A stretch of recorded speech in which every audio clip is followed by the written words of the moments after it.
everyone, it's Cindy. Welcome back to Studioloo, and it's Friday, so you know what that means. We're on a Friday book haul day. So I had a really nice opportunity to go to a nearby town and do something that I haven't done in ages, like ages, which was go to a little independent bookstore. So the town that I went to is called Waterdown, and the store is called Pickwick Books. It's a beautiful store. They have a lot of used books, and they have a lot of antiquity kind of books, like a lot of older and beautiful books. Probably not the type of books that you'd want to typically use for junk journaling. They're a little higher in price than, say, your thrift store, but that's also where you find some just incredible books, right? So this book is the one that I chose. I thought I would do myself I would get a little treat, and also just support a small local business. I got a couple other books from there that I'll show you next, but first I want to show you this one because I think it's really special. The cover is just beautiful. It's gilded, and this book is called The Casket of Literature, Volume 2. It's from Blackie and Son Limited. It's beautiful.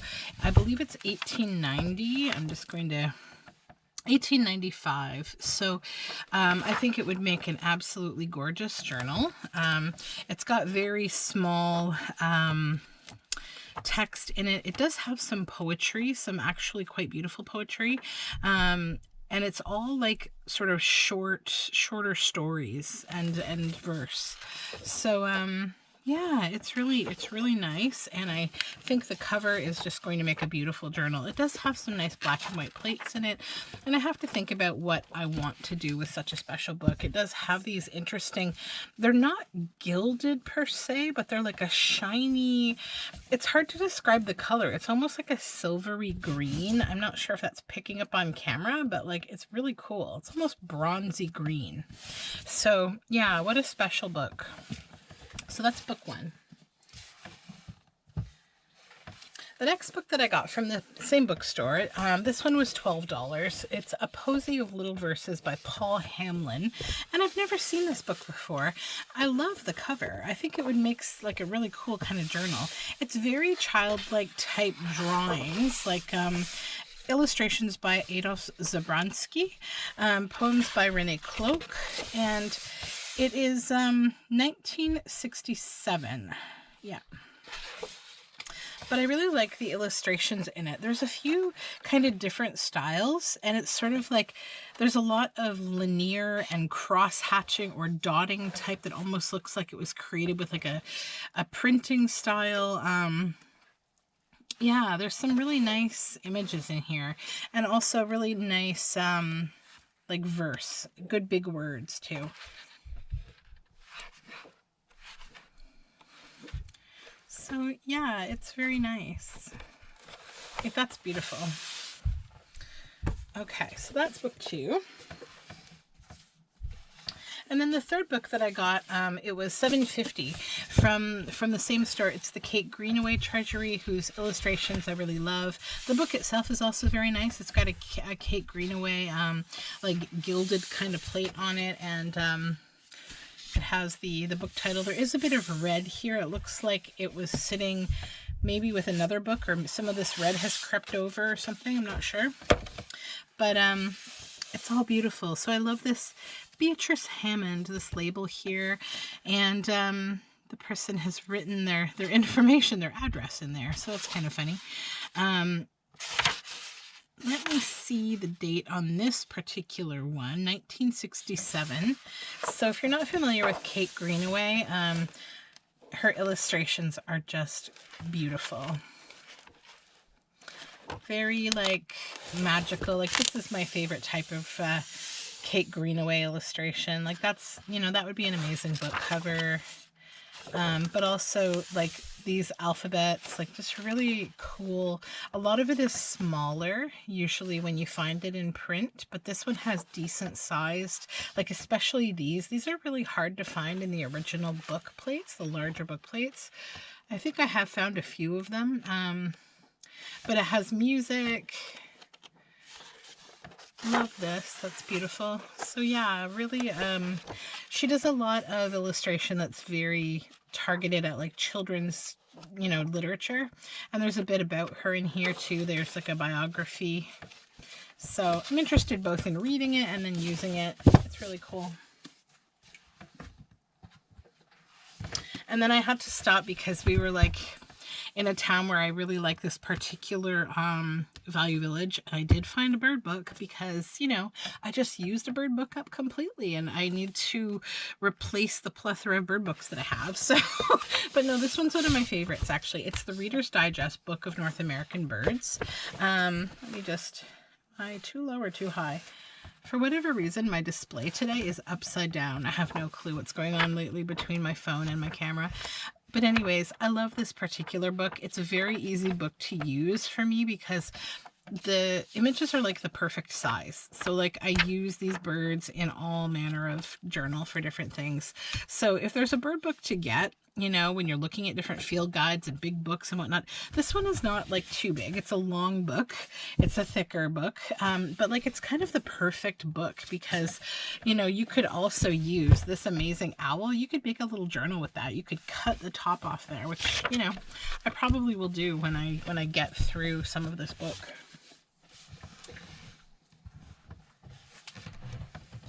And then this book I found, so I will have another thrift haul happening like when I film it.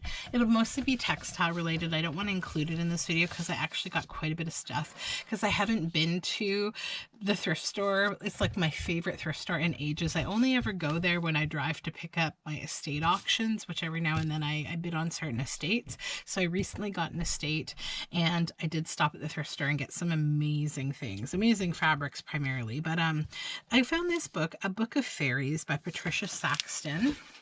And the cover's the same as the dust jacket. It's nice for, I've been planning some fairy journals, and this has some really nice images in it. And I also think it's a nice style. Like it's a different style than what you see all the time with like flower fairies. And I'm looking to create fairy journals that have a bit of a mix of designerly kind of quality to them. So that will go into my fairy stash.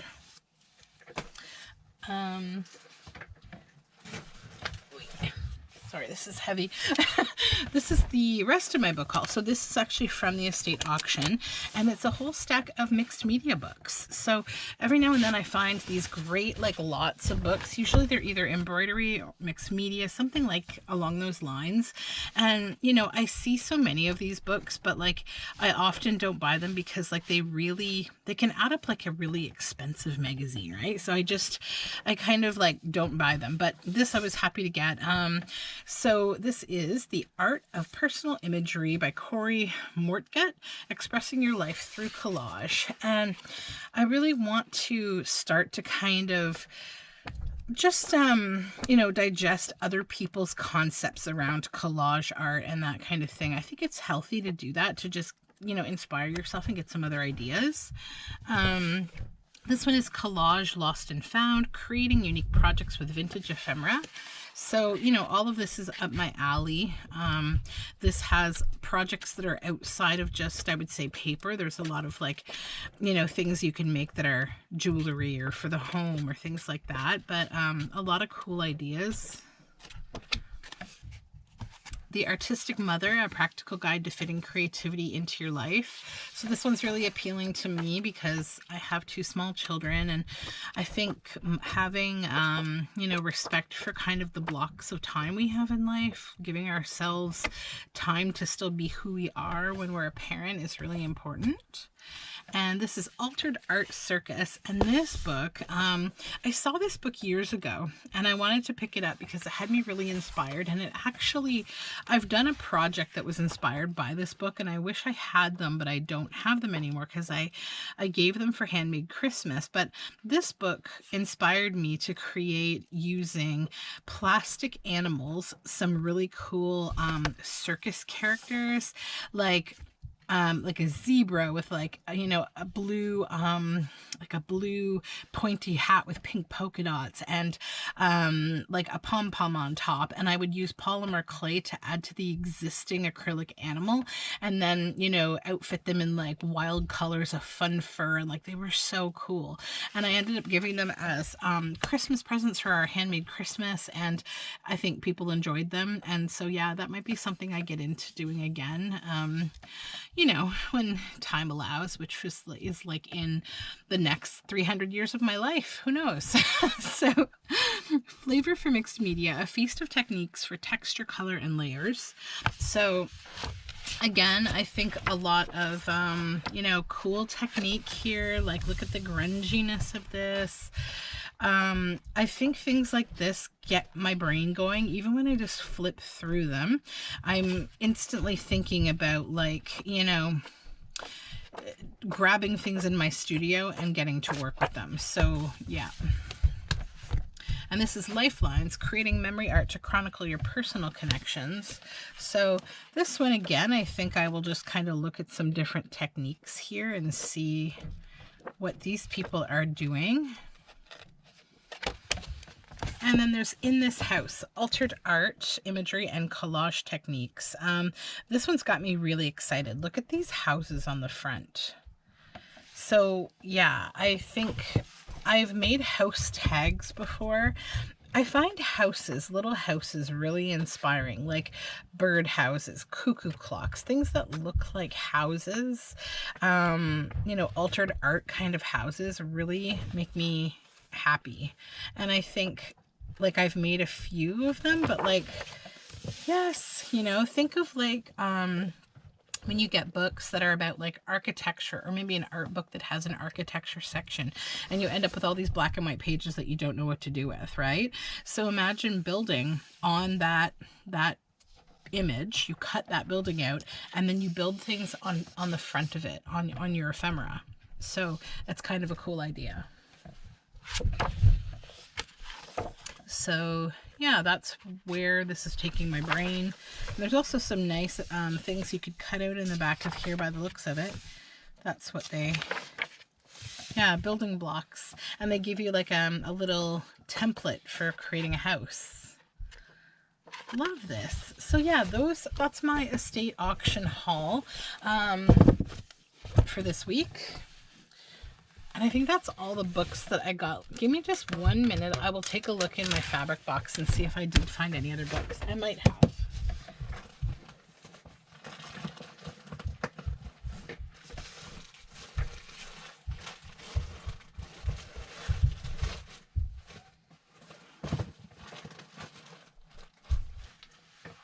Okay, so no, there's no more, which is probably a good thing. But anyways, that is my Friday book haul. I hope you enjoyed seeing these cool books, and hopefully like it revved your imagination a little bit with all of these collage ideas. So that's it for now. I will be back soon with another video, and I hope you have a wonderful Friday. Take care, and we'll talk again. Bye for now.